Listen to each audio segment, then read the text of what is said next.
Restaurando a imagem da igreja, parte 3. Falamos que a igreja de hoje está com sua imagem comprometida diante a sociedade. A distorção de sua imagem acontece porque temos uma praxis pastoral e uma teologia muito legalista, que se prendem aos ritos e às discussões que não levam a lugar algum. Também dissemos que essa distorção se deve, em grande parte, por causa dos líderes religiosos que têm ocupado a mídia de maneira geral. Afirmamos que para restaurarmos a imagem da igreja, precisaríamos uma praxis pastoral mais atuante no meio do povo, que respondesse às questões do aqui e agora, sem se esquecer das promessas do mundo vindouro, e que precisaríamos desvincular a imagem da igreja da imagem gerada pelos pastores da mídia.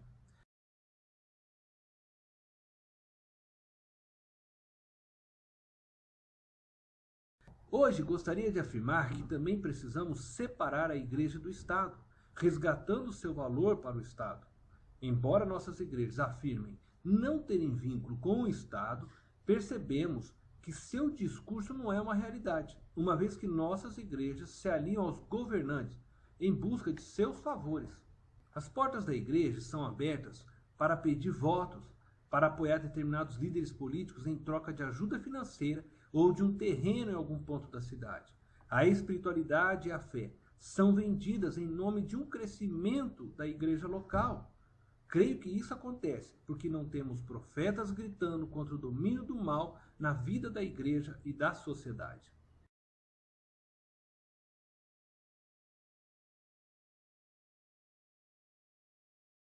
Esse terceiro ponto, eu gostaria de destacar que precisamos resgatar o valor profético da igreja para o Estado.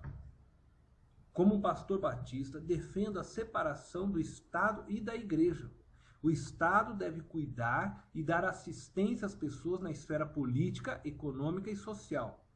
Essa tarefa, por si só, exige muito do Estado. A igreja deve cuidar da esfera espiritual de cada ser humano. Quanto a esta tarefa, iremos tentar entendê-la melhor mais à frente.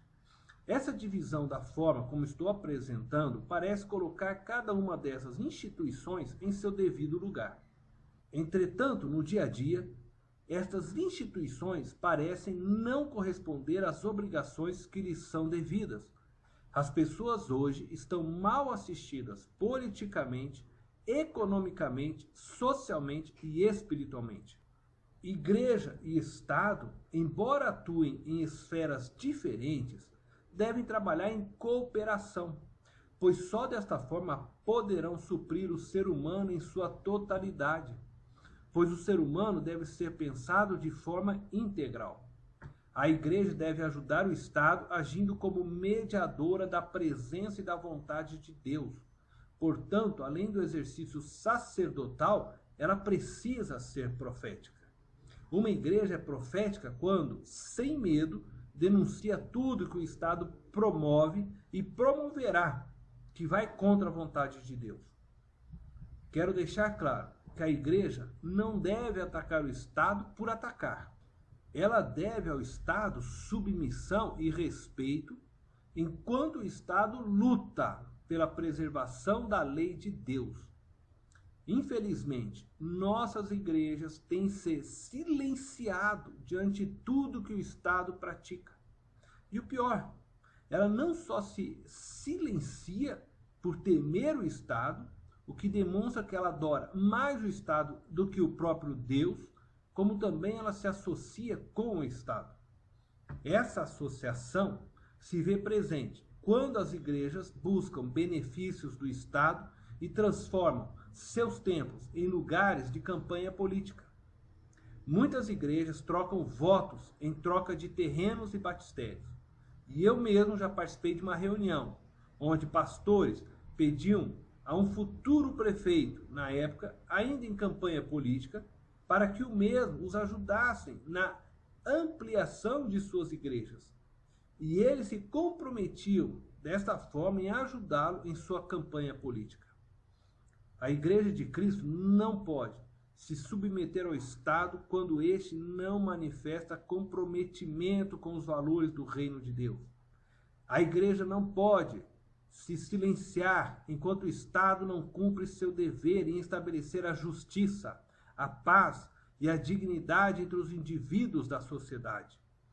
Quando o Estado está dominado por políticos corruptos, governantes inescrupulosos, temos por consequências sistemas institucionais que deveriam cuidar do povo, mas não o fazem, pois não têm dinheiro, não tem médicos para atender, não tem remédios, não pagam salários dignos aos seus professores, aposentados e etc.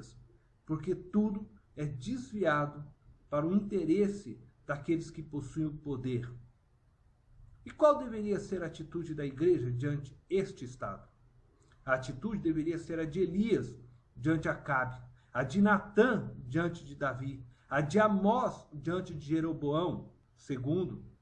Deus espera uma igreja profética, que fale o que está no seu coração, que defenda os valores do seu reino.